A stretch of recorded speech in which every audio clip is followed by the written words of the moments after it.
Esto es lo que es el cubil o es la sala de trabajo, como digo yo. Bueno, vamos a lo que nos compete. Como les dije, me gusta más hacer que...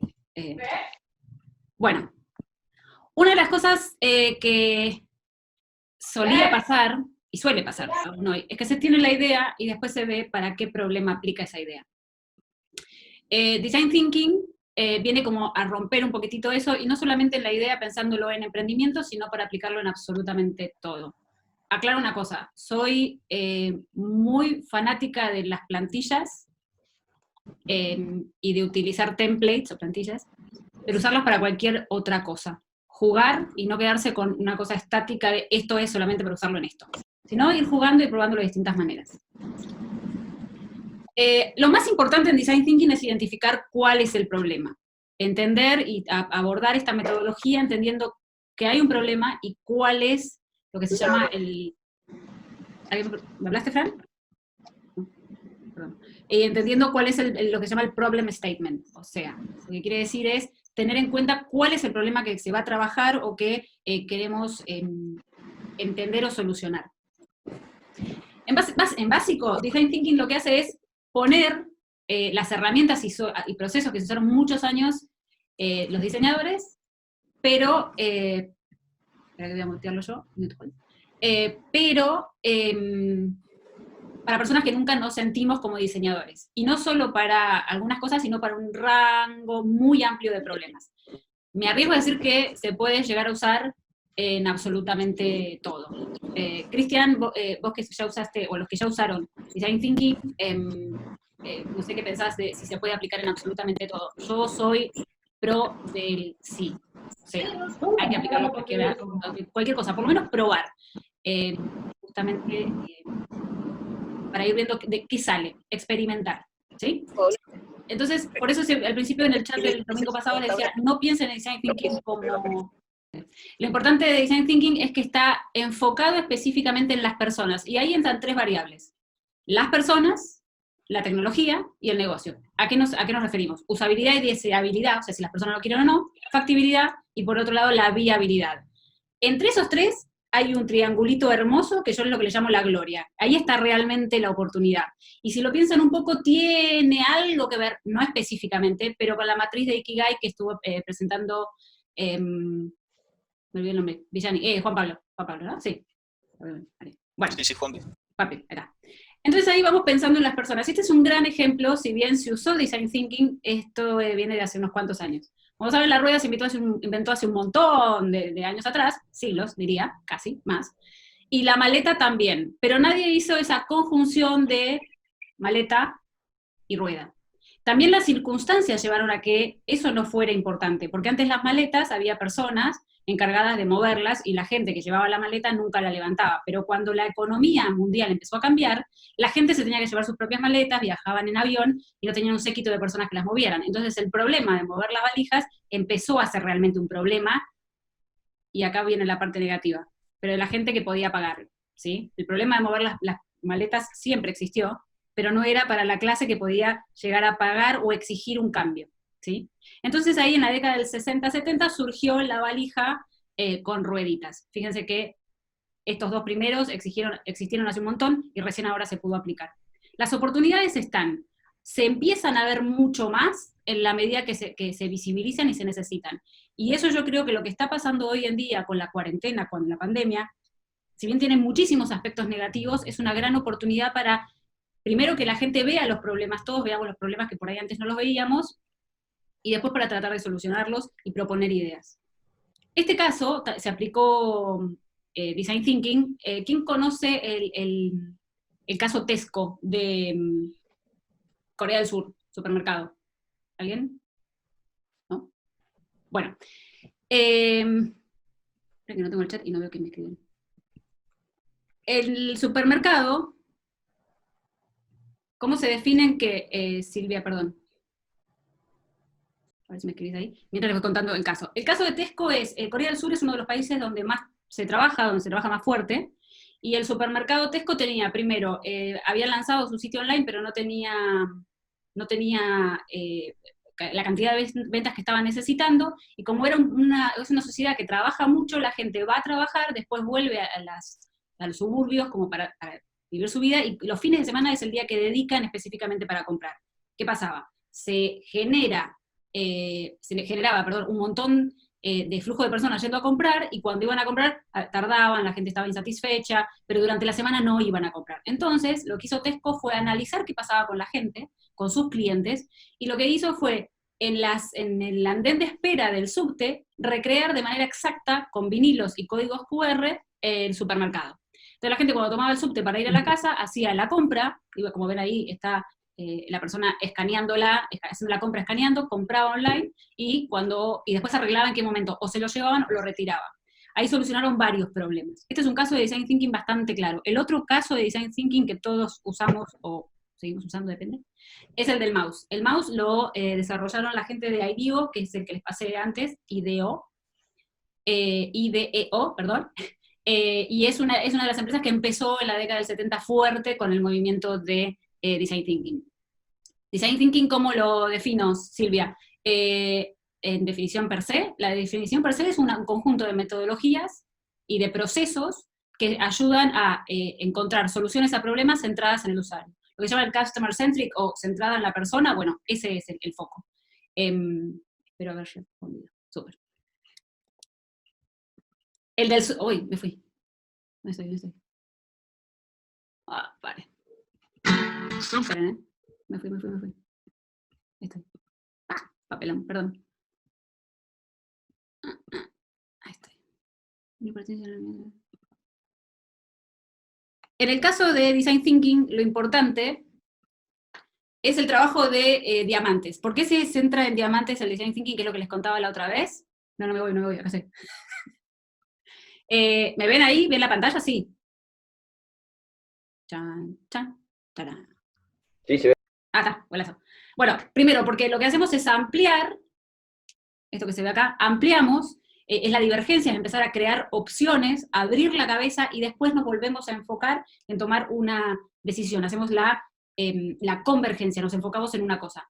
El Design Thinking se maneja con dos diamantes, acá lo vemos bien clarito. El primero, que se abre, donde empezamos a entender y observamos, después definimos un punto donde nos enfocamos y volvemos a abrir la perspectiva, empezamos a ampliar para pensar opciones. Después de eso se enfoca, se hace el prototipado y se testea.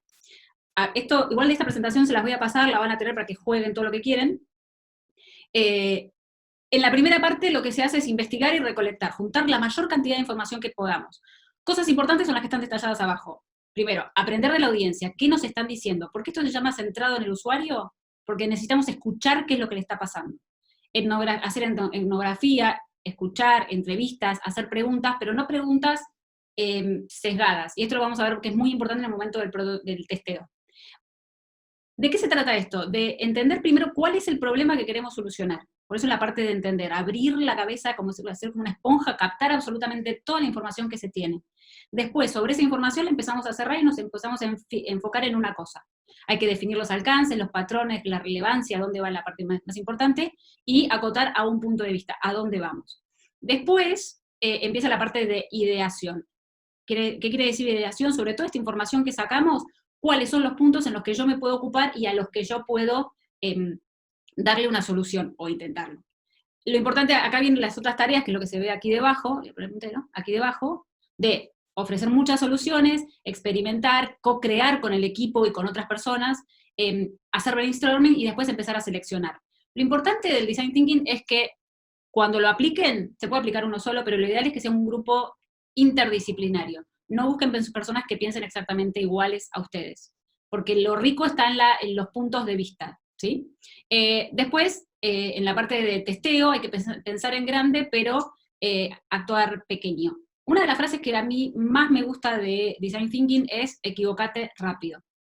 Levantarle toda la información que tengas de las personas con las que fuiste testeando, aprender y volver a arrancar. Eso es lo que se llama iteración. Vamos avanzando, es circular.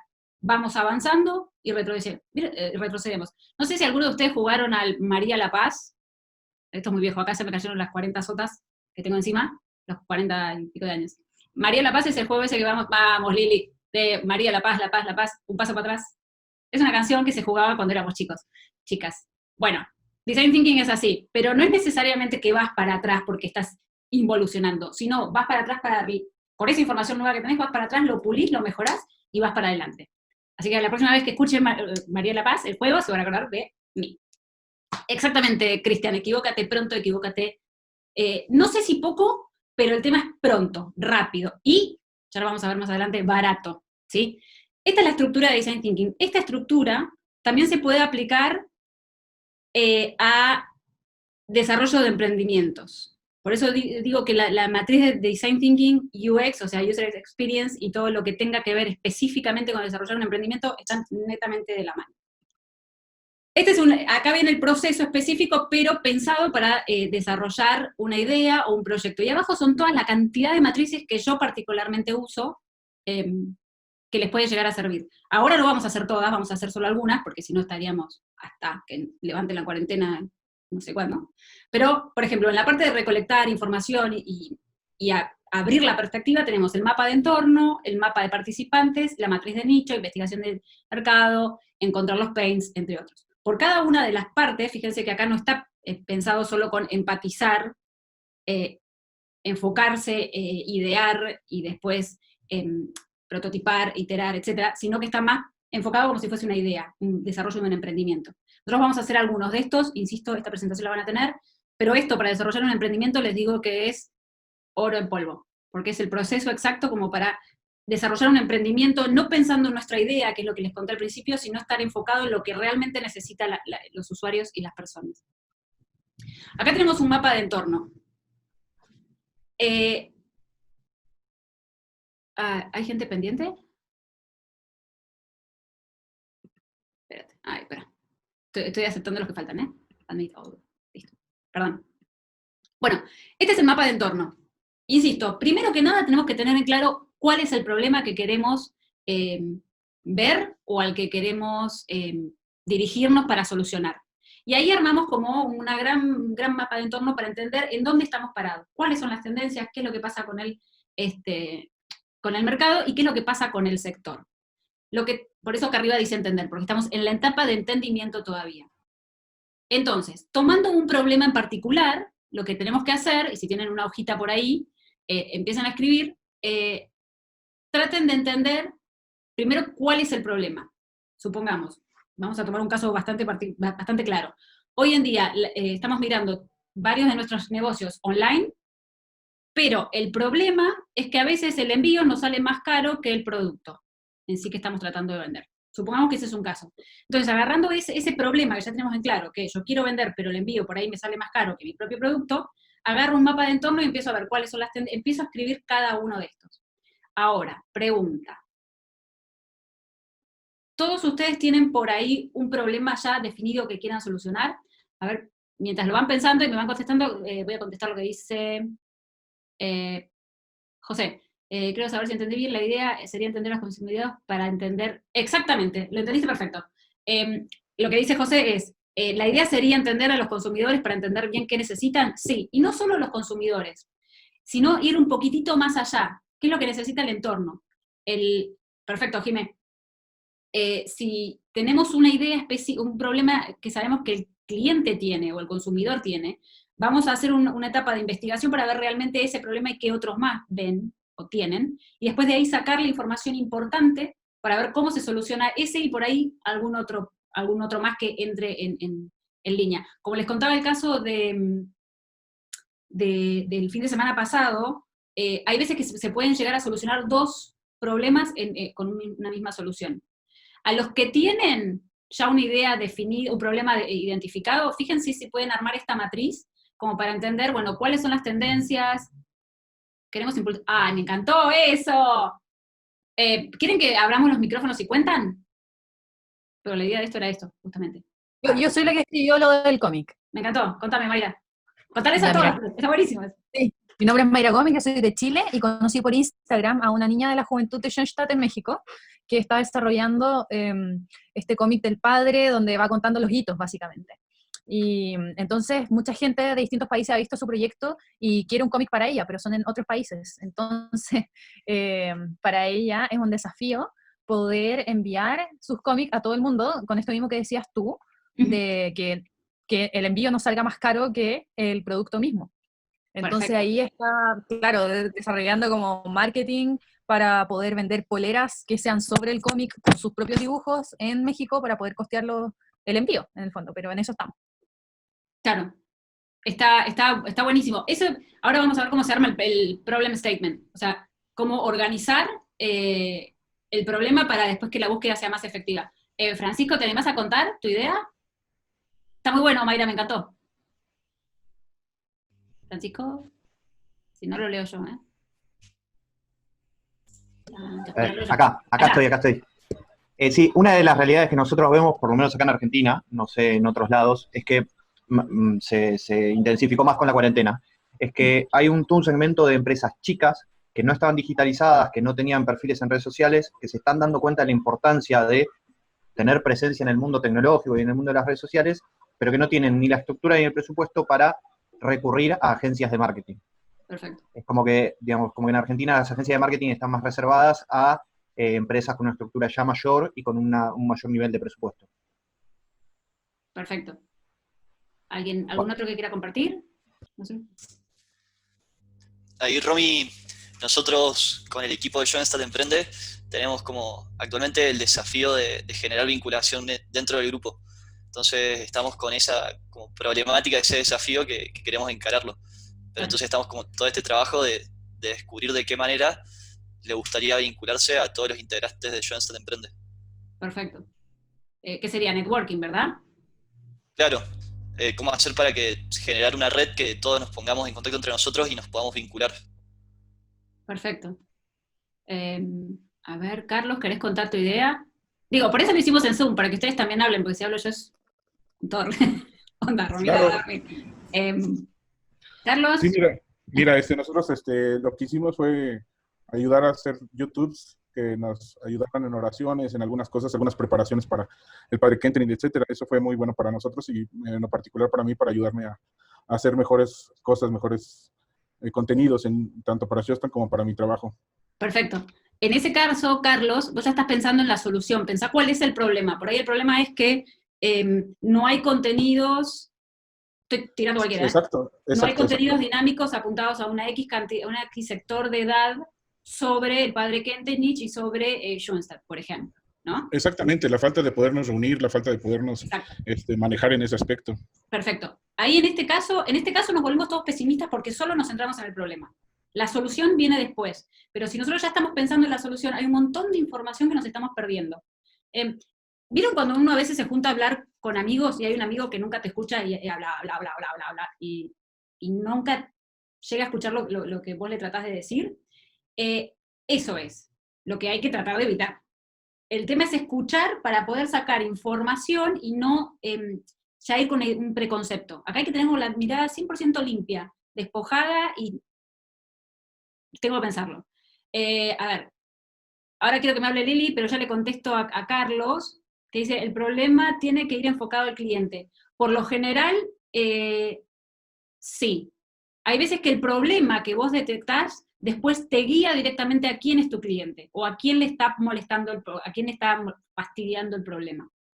Lili, ¿querés contarnos? Bueno, un poquito rápidamente, bueno, nosotros somos fundadores de un colegio aquí en Mendoza con la espiritualidad y la pedagogía del Padre Kentenich. Ya tenemos nivel superior y de formación docente también, con la idea de también ser impulsores de esta pedagogía en otros colegios de la zona, en donde las maestras vayan o maestros vayan a trabajar después. Como que tenemos muy clara nuestra misión, pero la parte económica nos está matando. Y bueno, en los últimos años ya hemos tomado la decisión de ir cerrando este nivel superior. Ya no abrimos la cohorte este año.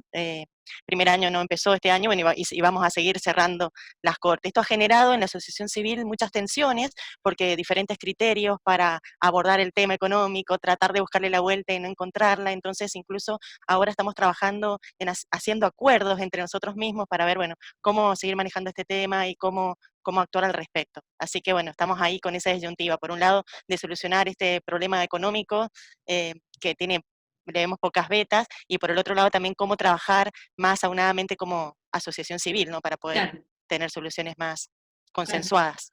Bueno, todas esas situaciones y variables, para decirlo de una forma que enumeraste, se pueden incluir en esta matriz. en este template, en la parte de, bueno, qué es lo que pasa con el mercado, qué es lo que pasa con el sector, poder incluirlas todas para ver, bueno, cómo uno después puede ir dirigiéndose o tratando de solucionarlas en cada uno de esos, entender bien de dónde se puede sacar toda la data, ¿sí? Por eso no hay que pensar en la solución, lo que hay que pensar es en el problema y en cada una de las aristas del problema. Y como les contaba antes, lo que hay que hacer son entrevistas, entender quiénes son los segmentos de personas a las que este problema toca, y entender también, para poder definir bien cuál es lo que se llama el problem statement. El problem statement, hoy, esperen que me destrabo, el problem statement en sí es cómo hago para, o por ejemplo, en el caso de Lili, sobre el nivel superior de formación docente, ¿cómo hace Lili para solucionar tan problema? ¿Cómo hace Lili con el problema que tiene? Empezar a bajarlo en frases cortas y concisas. Acá hay un ejemplo de, por ejemplo, varios segmentos de usuarios a los que toca el problema. Supongamos, en el caso de Lili, ¿cómo sería? Sería por un lado los docentes, por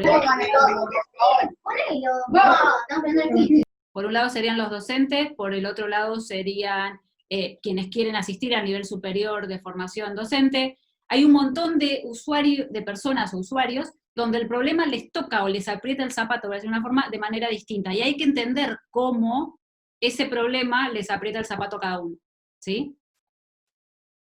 Entonces, a partir de entender cómo les aprieta el zapato, ustedes después de las reuniones, entrevistas o la información que van a ir sacando, tienen que escribir, a ver si lo tengo acá, un dato que hayan sacado en un post-it. Y si lo pueden dibujar, mejor. Esta es una técnica típica de Design Thinking.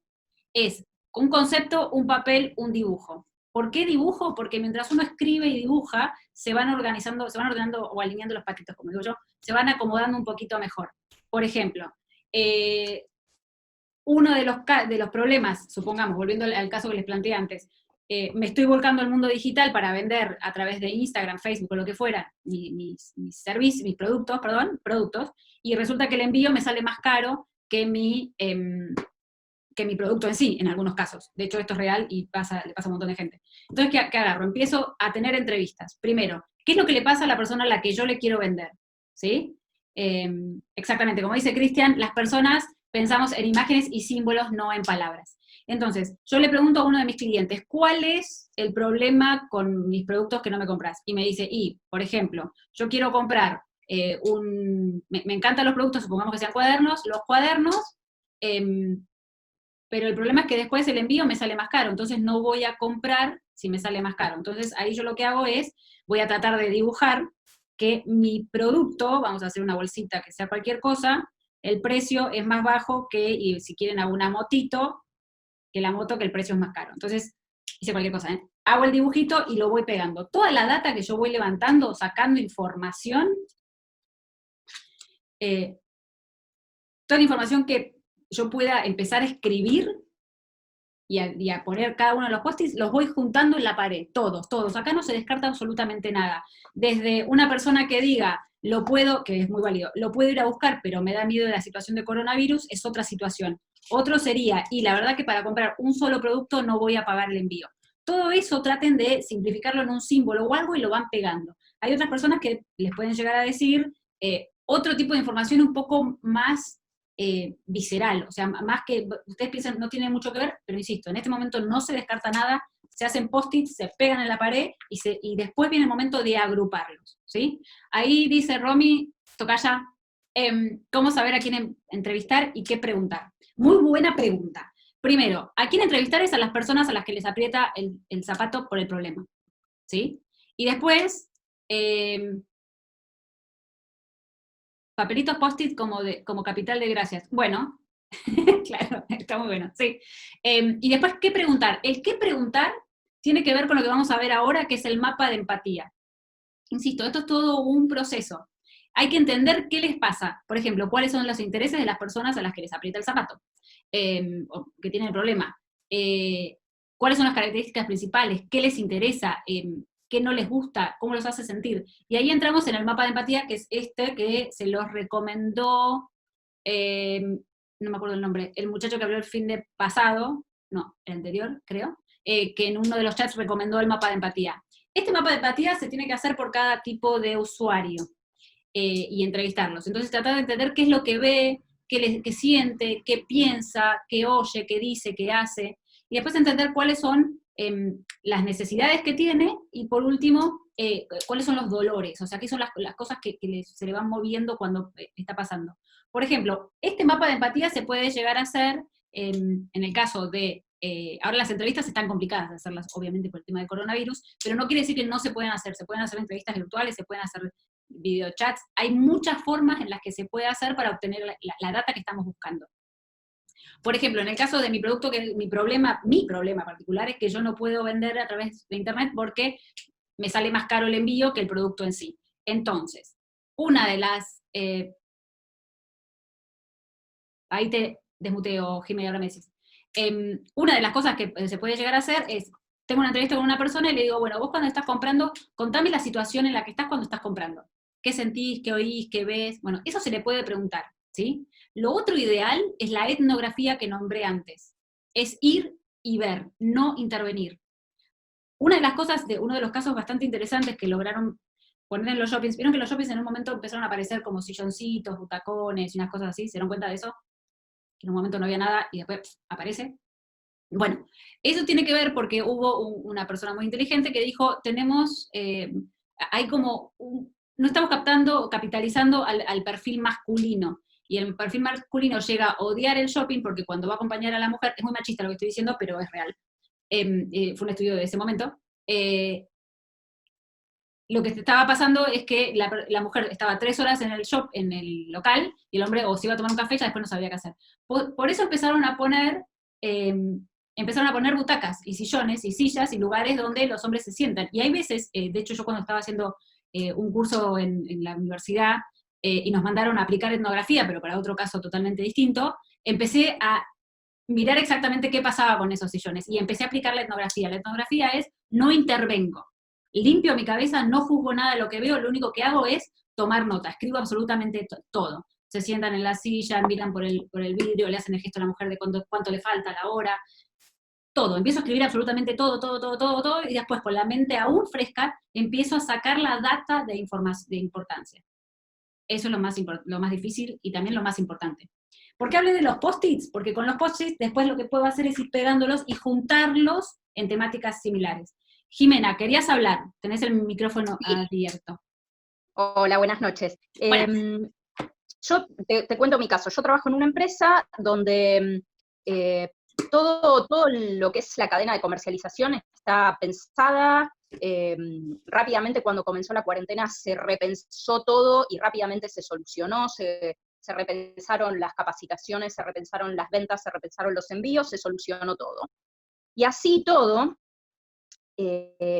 siendo mucho más accesible y siendo que todos estábamos en nuestras casas, me pasa que con esto que dice, yo al ver que así todo, siendo que estábamos en casa, la gente seguía sin concurrir a las capacitaciones, aunque fuesen en diferentes horarios, aunque fuesen en horarios que antes la gente te decía, no, porque yo en ese horario estoy volviendo del trabajo, no llego, bueno, ahora ese tema no lo tendrías, pero sin embargo no participaba. Entonces, yo empecé a esto, ¿no? A hacer estas entrevistas que vos comentás. Perfecto. Y sin embargo, noto que hay una discordancia entre lo que la gente dice y lo que la gente hace. Sí. Razón por la cual no logran sus resultados que supuestamente quieren, no cubren las necesidades que supuestamente quieren, porque hay una contradicción entre lo que dicen y lo que hacen. Sí. Más allá de que se intente dar vuelta, yo no sé si es un error, por eso estoy viendo si el problema, yo constantemente estoy buscando, si el problema es de la parte de la comunicación, o sea, de mí, que soy la líder del equipo, o si el tema es que estoy trabajando con la gente equivocada. ¿Se entiende? Sí, clarísimo, clarísimo. Hay Bien. Una situación particular. Primero habría que entender en profundidad qué motiva a la gente a hacer las cosas que hace. Eso es como lo más importante, y no solo para tu caso, sino en general. ¿Por qué la gente hace lo que hace? Vieron que hace un par de fines de semana hablaron del why y del por qué de Simon Sinek. después les paso, si quieren después se lo agrego acá en la presentación para que lo chusmen, los que no saben de qué hablo. Dale. ¿Por qué la gente hace lo que hace? Eso es una situación. La otra situación es lo que está pasando ahora en plena pandemia y particularmente en Argentina con la cuarentena. Una de las cosas que pasa es que la gente está, voy a hacer lo más suave posible, harta. Está harta. Antes, por ejemplo, volvía a la casa a las 6 de la tarde, supongamos, y tenía como un momento de relax. Ahora no hay momento de relax, porque están las 24 horas del día en la casa con el marido, los 2 hijos, con los Zoom de la escuela. Hay un nivel de saturación hacia esto de la computadora, el teléfono y todo, que la gente llega a un momento que no lo quiere tocar más. Al principio todo el mundo arrancó violentamente a hacer gimnasia, a cocinar, a hacer, eran todos gourmet, y llega un momento que la gente dice, no, no, basta. Eso tiene que ver con el ciclo que se está viviendo ahora con la cuarentena. Pero en tu caso, más allá de eso, primero hay que entender por qué hacen lo que hacen, cuál es su motivación para, y después entender de qué otra manera se les puede, usando esta metodología que para mí te va a servir, cómo se los puede ayudar, cuál es la traba principal que tienen, cuál es su problema, dónde les aprieta el zapato para ver cómo tratar de destrabarlo. Por ahí, no sé si te contesté, pero habría que entender, no creo que sea que la gente, porque si antes te sirvió y ahora no. No servía antes, no servía ahora. Okay. Van cambiando las excusas. Ok. Sí, también tiene que ver con, primero, si realmente están comprometidos con lo que están haciendo, primero, si realmente tienen la camiseta puesta en trabajar, no en trabajar, pero si realmente pueden. Por ejemplo, a mí me pasó, ahora seguimos con Ingrid, a mí me pasó con unos emprendedores que tenían una idea espectacular, era de fintech, lo que querían era que la gente pueda tener una tarjeta de crédito sin tener cuenta de banco, bueno, ahora salió, más o menos, pero que pudieran acceder a créditos, sin necesidad de tener que estar bancarizados, etc. Lo que terminó pasando fue que la idea era espectacular, pero los 2 socios eran introvertidos. Y cuando les hice un FODA, que es súper antiguo, pero es muy importante, fortalezas, oportunidades, debilidades y amenazas, saltó que los 2 eran introvertidos, pero no tenían en su estructura, no querían sumar un vendedor ni una persona más. Entonces, hay veces que hay otros frenos que tienen que ver, que no es que realmente no estén comprometidos o que no les interesa, sino que tienen un freno particular por el cual, en este caso, no sabían vender su emprendimiento, no sabían contarlo, ¿sí? Si querés después lo hablamos, tranqui. Pero habría que entender bien cómo capitalizarlos y darlos vuelta para que realmente lleguen a ese potencial o a mostrar lo mejor que tienen, siempre y cuando se pueda. Ingrid, lo podés usar mucho con tus usuarios y también con tus socios estratégicos para entender, espera que me quedé leyendo, perdón, para entender qué les pasa, qué se necesitan, y lo más importante, insisto, en esta etapa estamos súper negativos, son las frustraciones, esto de acá. ¿Qué le pasa? ¿Cómo los podemos llegar a ayudar? Porque de ahí pueden surgir otro montón de ideas y cosas para hacer, insisto, siempre post-it. No se descarta ninguna idea, no se vicia o sesga con nuestro concepto, nuestra idea, ¿sí? Esto es un perfil de user persona, también nos ayuda a entender. Esto es bastante simple, nos hace entender, bueno, ¿quién es la persona a la que vamos a hablar? Pensemos lo siguiente, podemos tener muchísimos usuarios, muchísimos, toneladas de usuarios, miles de miles. No podemos entrevistar a todos, pero podemos sacar un prototipo de persona, un arquetipo de persona. Eso es lo que se llama user persona o market persona en el caso de mercado, ¿no? Pero para tratar de organizarlos, porque si tratamos de entrevistar a todos, nos las pasamos toda la vida entrevistando y no llegamos a ningún lado. Pero sí sacar los arquetipos, cómo más o menos son los perfiles.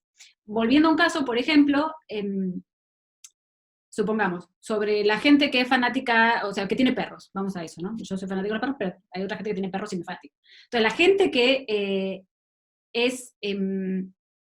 o sea, la gente que tiene un perro, tenés distintos niveles de personas, o perfiles de personas, que se comportan con el perro. Hay unos que el perro, por ejemplo, lo tienen como parte de la familia, mi caso, que le compran la ropita, etc.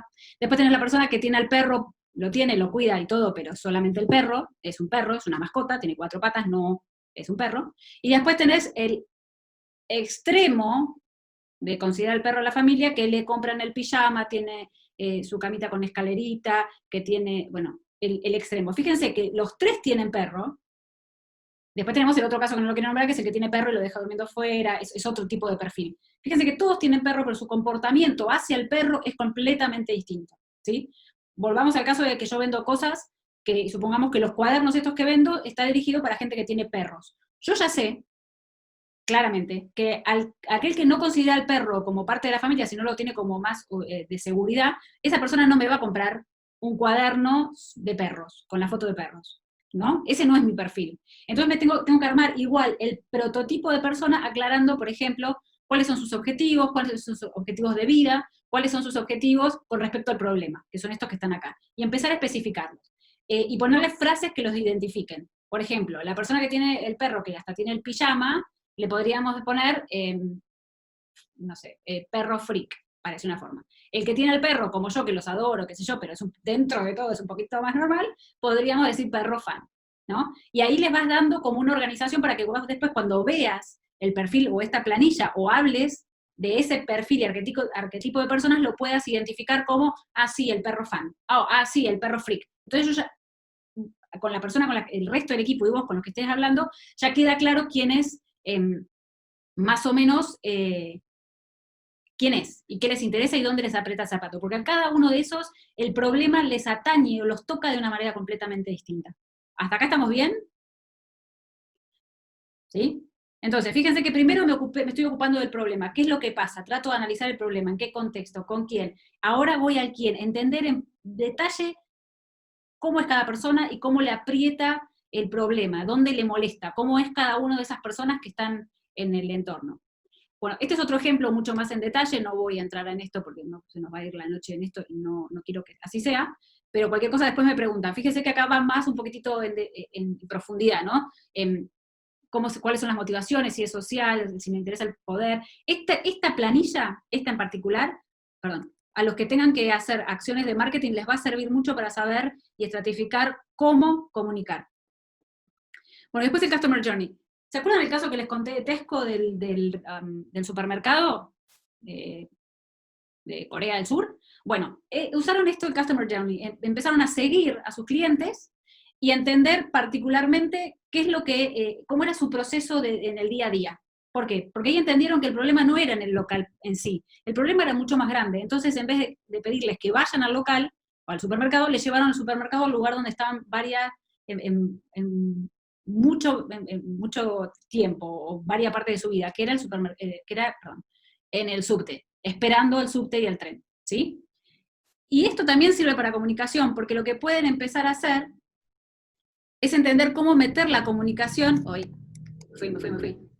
La comunicación, o entender dónde el problema se puede solucionar en los distintos momentos del día, ¿sí? Entonces, una vez que ya entendimos cuáles son los problemas, ya sabemos quiénes son los usuarios, lo que hay que hacer, ¿vieron los post-its que empezamos a listar? Los empezamos a organizar en columnas. Entonces, en un caso, vamos a notar que en el caso de, supongamos, a ver qué caso quieren que ponga. Vamos a tomar el caso de Ingrid. Uno de los problemas que tiene Ingrid es el tema de la distribución. Y dentro de todo lo que fue anotando van a ver que el denominador común de la información que fue recabando y levantando es la parte de la distribución. Otro va a ser sobre cómo acercar los contenidos hacia los jóvenes, que los jóvenes no saben cómo comunicarlo. Otro problema que lo van a poder ir agrupando es dónde consumen. Estoy tirando cualquiera, pero fíjense que estas matrices les pueden empezar a servir para ir organizando específicamente cuáles son la esencia del problema, o dónde realmente está ese tema que necesitamos enfocarnos para solucionar.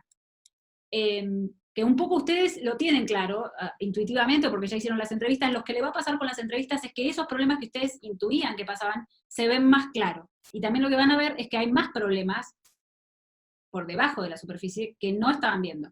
Que por ahí con las soluciones y las ideas que puedan ir pensando, le puede dar mucho más, le puede dar mucho más satisfacción porque van más allá de lo que está pasando. Entonces, acá viene definir el punto y el problem statement. ¿Cómo podríamos? Entonces, el perfil de persona necesita una forma de descripción de la necesidad, necesita, por ejemplo, el usuario que quiere leer sobre el padre Kentenich necesita una forma divertida y atractiva de hacerlo porque se quiere enterar sobre de quién es y de qué se trata. Eso es el problem statement. ¿Para qué nos sirve? Para organizarnos mentalmente en dónde tenemos que poner el foco y no perdernos. ¿Qué es lo que pasa con esto en el proceso que se va haciendo, y sobre todo si entrevistan muchas personas? Se pierde el foco. Por eso hablamos de los diamantes. Abro, capto información y después me vuelvo a enfocar. Si no me enfoco, me pierdo. Y después es un caos de post-it por todos lados que no están organizados. Y eso es lo que no queremos. ¿Hasta acá están bien o ya los aburrí? Miéntanme. Bueno. Entonces, después de eso empezamos a organizar toda esa información donde yo estoy, ahora sí me centré en los problemas y ya la cabeza me va a explotar. Ahora me empiezo a organizar bien, en qué cosas sí puedo solucionar.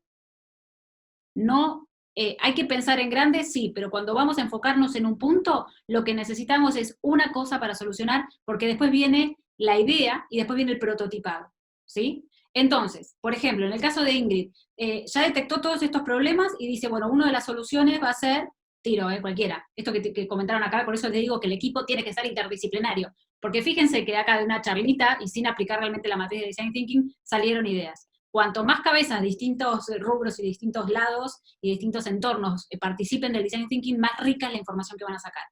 Bueno, entonces, una de las ideas que estamos empezando a pensar, para el caso de Ingrid, es tener un aliado estratégico en cada país y que ellos impriman. Si es que, eso es una. La otra puede ser, los jóvenes, ya le dijeron que les gusta mucho tener, estoy tirando cualquiera, Ingrid, no te lo tomes al pie de la letra, les gusta mucho no tener libros y materiales y cosas, sino que prefieren la parte digital. Entonces, prefieren, supongamos, un PDF, una revista, un cómic digital. Esa es otra de las ideas. Otra de las ideas que le pueden haber surgido es que sea acá vuelo, me fui así como a la estratosfera y más allá. Otra de las ideas que pueden surgir, o sea, de lo que fue diciendo la gente, es una app.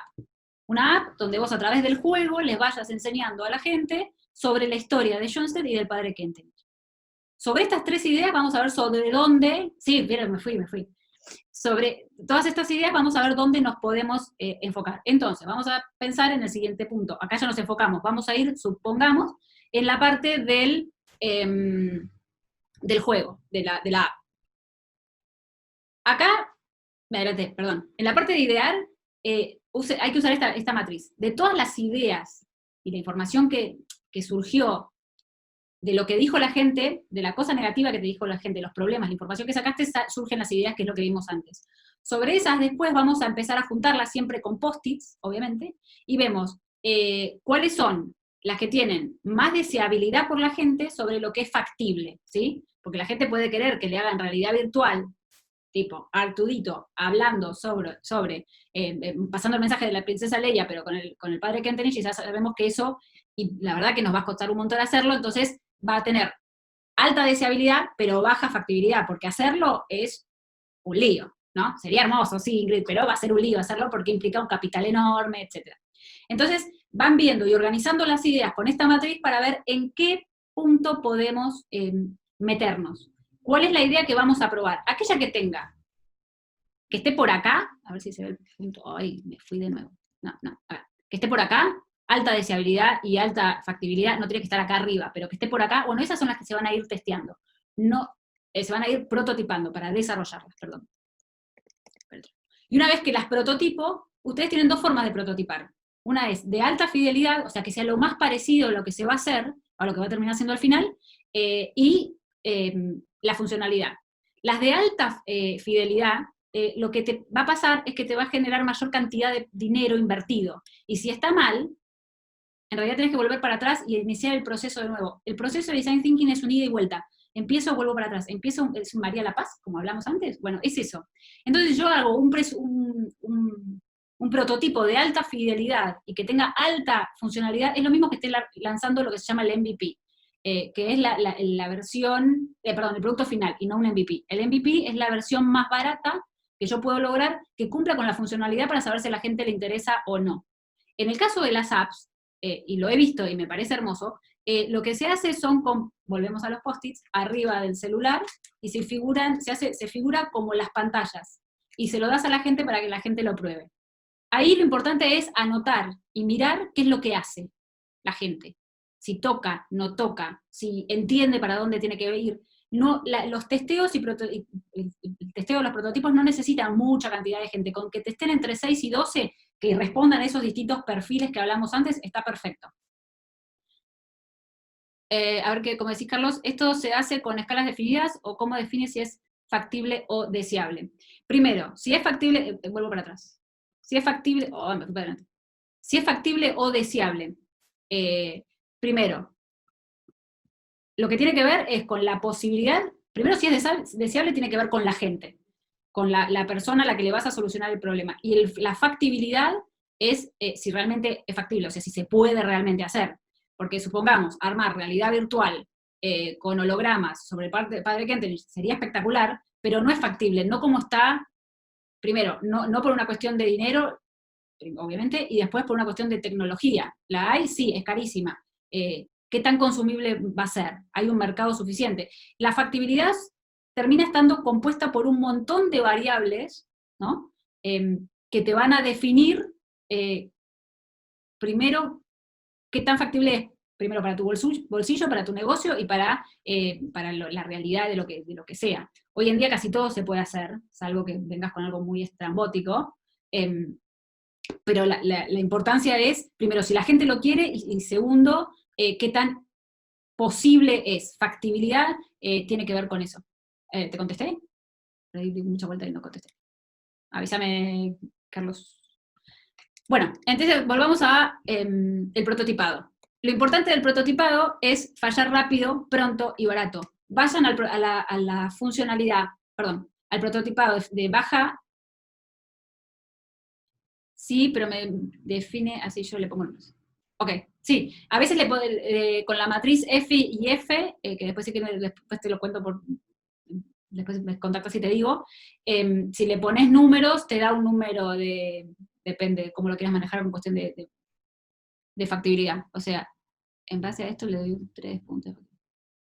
Sí, podés ponerlo, sí, yo lo tomo por cuadrantes, no tanto por números, pero sí te sirve igual. Esto lo podés hacer así a nivel visual, o lo podés hacer con números más perfeccionistas. Bueno, lo importante de los prototipos de baja fidelidad, pero que tengan la funcionalidad, te permite entender realmente qué es lo que le está pasando al usuario y si lo entiende. Por ejemplo, una de las cosas que pasa con prototipos, el prototipado está para todo, tanto sea para la idea, para un negocio, una startup, un proyecto, lo que quieran. El prototipo siempre está. Lo importante de cuando uno va a hacer el testeo del prototipo es no condicionar, no guiar. Simplemente observar, tomar nota y medir. Por ejemplo, suele pasar que cuando se lanzan los sitios web, cuando se hace el prototipado del sitio, y se muestra para ver si la gente lo entiende, unas empresas muy grandes acá en Buenos Aires lo hacen un grupo de testeo de lanzamiento, antes del lanzamiento de los sitios, lo empiezan a probar, y cuando lo prueban, lo probaron con 12 usuarios, esto es real, no estoy inventando, lo probaron con 12 usuarios, lo que terminó pasando es que 12 usuarios de distintos perfiles, eso es lo importante, no busquen siempre el mismo tipo de perfil, porque si no la información que sacás está condicionada a un tipo de perfil, tienen que ser variables. Bueno, entonces de los 12 que testearon, solo, ¿cuántos fueron? No quiero mentir, pero creo que fueron 6 que no encontraron, no, 5 que encontraron el carrito, o sea, que pudieron proceder y terminar la compra. Cuando uno va a prototipar, uno le tiene que dar una tarea concreta a la persona que va a testearlo. En el caso, por ejemplo, de Ingrid sería, bueno, en este sitio, estoy tirando cualquiera, en este sitio está la revista digital, el cómic digital. Tu tarea, lo que tenés que lograr es descargarlo. Entonces vas mirando cómo va trabajando y hacia dónde va, qué cliquea, qué no hace. En el caso digital. Por ahí en otro caso es físico. Bueno, tenés que ir hacia tal lado. El tema de la señalética de algunos lugares es nefasto y nunca uno sabe para dónde ir. Por eso, porque nunca pusieron una persona que no esté involucrada en el proyecto lo ponen en un lugar y le tenés que decir, tenés que llegar a tal lado. Con los aeropuertos eso pasa y se testea. Bueno, lo que terminó pasando con este caso es que solo 5 encontraron el carrito de compra, pudieron finalizar la compra, y lo que decían es que el problema era del usuario. Pero ahí lo que hay que empezar a medir es, si tenés un volumen de gente cometido siempre el mismo problema, o sea, el mismo error, y apretaron en el lugar donde no tenían que apretar, porque creo que el problema terminó siendo que cliqueaban en un lugar donde no eran, y eso lo hicieron 8 de 12, quiere decir que el sitio está mal hecho. Entonces lo que se vuelve es para atrás.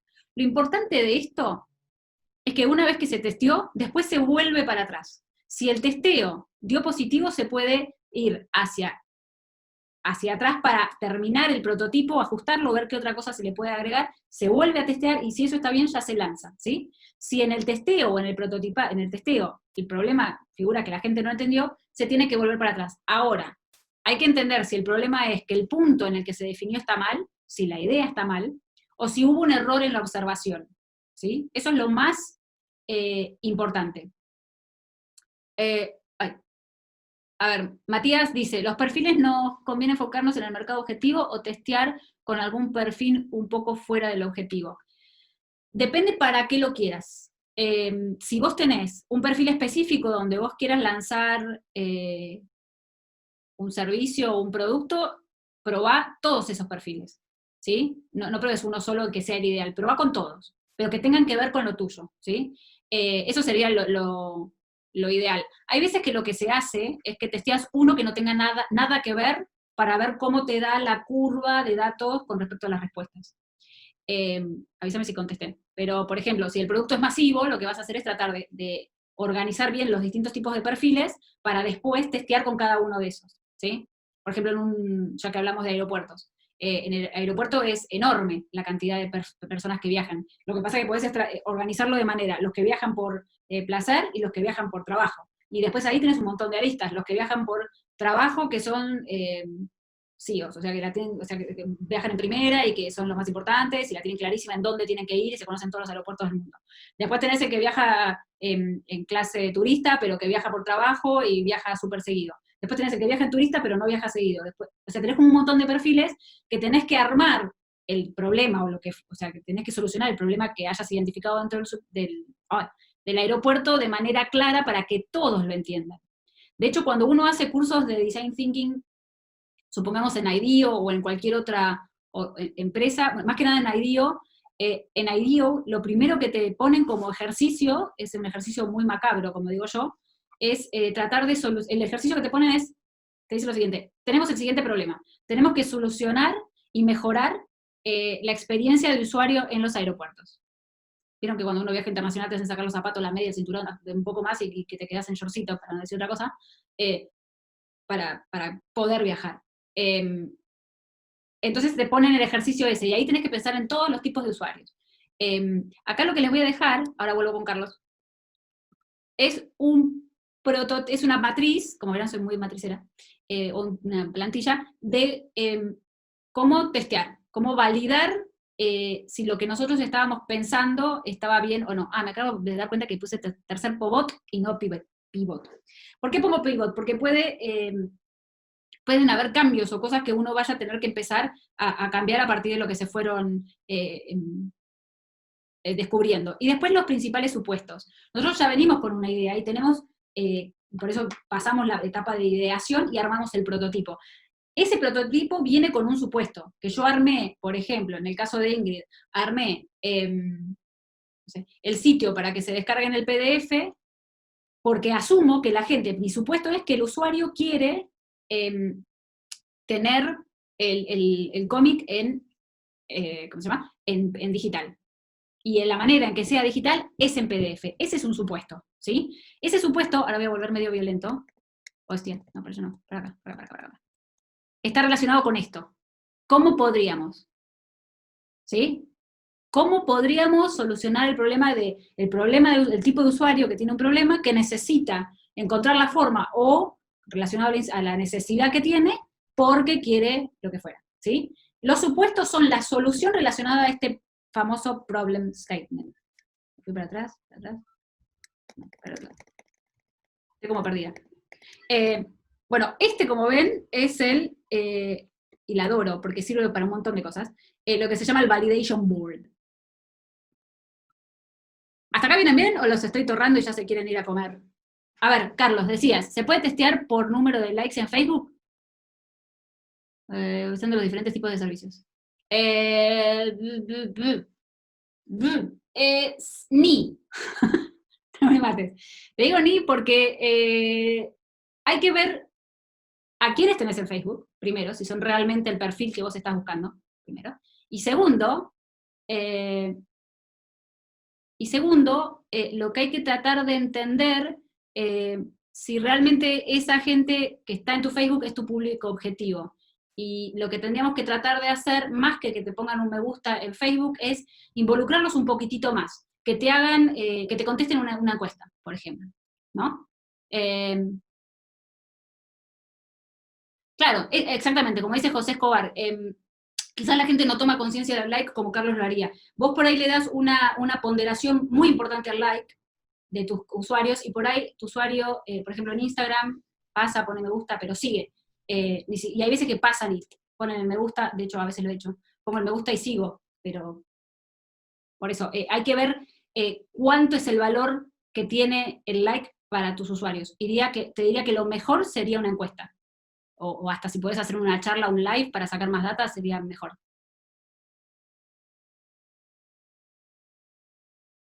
Exacto. Antes de que nos cuentes, Francisco, que querés contar un caso que tuviste en la cuarentena, quiero cerrar con esto y después lo volvemos a abrir para que ya charlemos todos relajados en los minutitos que nos quedan. Bueno, este es la validación. Lo importante de la validación, hostia, acá está, es que una vez que terminamos de testear, de validar, y si tenemos o no tenemos que iterar, o sea, iterar es volver para atrás y mejorar, tengamos en cuenta el proceso. Esto se puede aprender y aplicar para todo. Y hay veces que uno hace un ejercicio de design thinking sin tener en cuenta esta matriz, pero lo hace igual, ¿sí? ¿Se acuerdan cuando se hacía la listita de los pros y los contras para tomar una decisión de lo que fuera? Cambiar de trabajo, si voy a algún lugar o no voy a un lugar, si voy de vacaciones a un lugar o al otro. Se hacen las dos listitas, se plantea lo bueno, lo malo, todas las variables, y después se define un punto en donde, bueno, ¿cuál es el que más me pesa? Y sobre este, bueno, ¿qué puedo hacer? Me voy a tal lado, o sea, ¿cómo puedo optimizar los distintos recursos? Hay veces que el proceso de Design Thinking lo tenemos incorporado, no somos diseñadores, pero está. Lo que hay que hacer es ponerlo en claro en cada una de sus etapas, y lo más importante, a mi criterio, es, primero, no sesgar, no juzgar, eso es lo que también tendríamos que hacer como católicos, que cuesta un montón, lo admito, pero tener la mirada limpia es no juzgar, y captar toda la información que se pueda. Por eso acá se habla de brainstorming. Capto todo, no se descarta nunca nada. Después me enfoco, ¿sí? Y para ir cerrando, no quería, obviamente, terminar esto. Ahora, Fran, vas a hablar vos, Francisco.